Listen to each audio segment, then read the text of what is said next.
Right now at 6, tracking fentanyl's deadly grip. Have you known anyone who's died from an overdose? Absolutely, I've lost countless friends. What new data reveals about who is dying. Plus, emergency rooms running out of room. Anybody who's working in an ED in town knows that EDs are full, lobbies are full. The multi-million-dollar plan to shorten the wait for critical care. And a day hike in the gorge takes a terrifying turn. And the next thing I know, I'm going over the side. As a Hillsborough woman survives a 300-foot fall.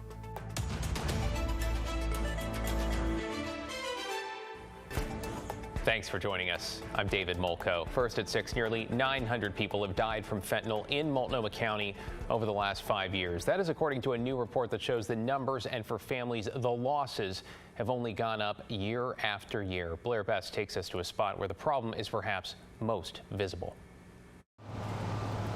By Portland's South Park blocks, Michael fights through his grief. I want to cry. I do, but I'm damn near all cried out. He can't count the number of friends he's lost to fentanyl. It's the cold thing out here, man. It's one reason he turns to the drug. I've lost myself due to overdose quite a few times. He tries to remember how many as his buddy, covered in blankets, smokes fentanyl powder off foil.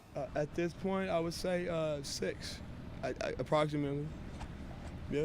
This week, and for the first time, the Multnomah County Health Department released a report on the number of people who have died from a fentanyl overdose. We want to validate the community's experience. In the past 5 years, 868 people have died from a fentanyl overdose in Multnomah County. Here's the yearly breakdown. You can see the numbers increase year after year. In 2018, 30 people died, but jump to 2023, where preliminary data shows more than 300 deaths. I feel like our city and just the general public as a whole has pretty much failed to get a grasp on how to help people who are struggling with this. The report also breaks the numbers into demographics. It allows us also to provide transparency for the information that we have so that the community has the same information that we have. Of the total deaths, 228 were female and 640 were male. More than half of all deaths were white men and people between the ages of 18 and 44. Last year, 25% of those deaths were homeless people, like Ian, who at 30 years old collects these bags of cans, soon to be returned for drug money. I view this drug as a shackle in my life. It's that every day I wake up and I have to figure out how I'm going to fix my problem of getting sick if I don't use. It's just like I'm shackled to it. I'm stuck. Are you afraid it's going to kill you? No, I have no fear of dying. That is the reality. Blair joins us now. Blair, I'm curious to know what the report says about how Multnomah County compares to others on the West Coast. Well, David, Multnomah County, while it doesn't have the highest rate of overdoses in the country, it has surpassed King County in Washington and is now not that far behind that of San Francisco. Thank you, Blair. Appreciate your reporting as always tonight. In your headlines this evening, Portland State University officials say vandals did more than $750,000 worth of damage to the school's main library during their occupation earlier this month. The university says that is the cost of necessary repairs and does not include replacing any damaged tech or furniture. Pro-Palestinian students and others sprayed graffiti, broke windows, and damaged the fire alarm system. Police made dozens of arrests. Portland State says it hopes some of this cost will be covered by insurance. A wrongful death lawsuit filed against Clark County over a deadly shooting by a deputy is now moving forward. In 2021, a deputy shot 30-year-old Genoa Donald during a traffic stop. He died a week later. While Donald wasn't armed at the time, a panel of prosecutors found the shooting was legally justified and the deputy should not face criminal charges. Today, a judge denied a motion by the county to throw out that lawsuit.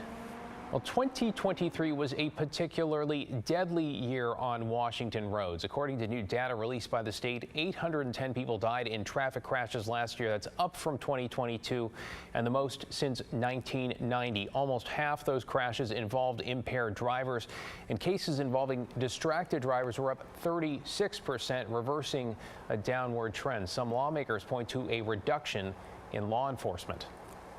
We don't have enough troopers, so where we can use data to get them to hot spots where people are speeding more often or are distracted more often, that's going to be part of the sort of approach moving forward.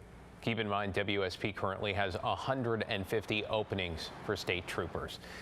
And after 16 months of negotiations, nurses with Peace Health have voted to ratify a new contract. This is video from January when those nurses were on strike.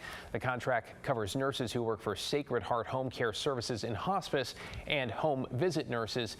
The agreement includes a 16% raise over 4 years and a one-time bonus for nurses who stick around through next year. Matt? And the warm, dry weather is going to stick around for a couple days anyway before we see a bit of a cool down happen. Look outside right now, though, just some scattered high clouds. 76 degrees, gentle breeze out of the northwest, low humidity. Pretty perfect conditions for May here in the northwest. Tomorrow, mostly sunny. Sunrise at 5:39. Sunset now is past 8:30 at 8:35, and we will make 80 degrees tomorrow.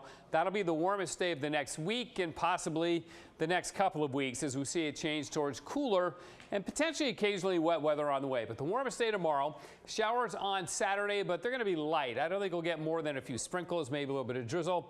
Wetter weather is possible next week, especially as we go into Tuesday, David. And then, of course, all eyes turning towards the Memorial Day weekend. We'll take a way too early look at that, too. Back to you. Can't wait for that. Thank you, Matt.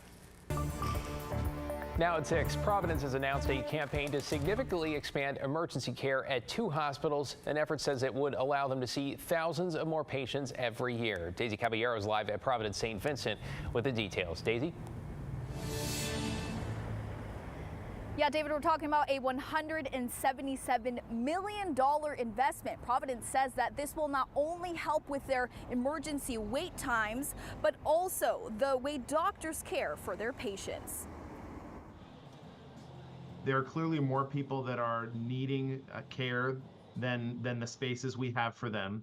On Tuesday, Providence Health announced a massive multi-million-dollar expansion for more emergency room capacity at both St. Vincent and Portland medical centers. So anybody who's working in an ED in town knows that EDs are full, lobbies are full. Ray Moreno is the chief medical officer at St. Vincent and says this $177 million investment will provide room for another 50,000 emergency department visits a year between both hospitals. That's the equivalent of an entirely new emergency department for Portland. It's really exciting to see that we're going to create the capacity to serve the people who keep coming and need us to take care of them.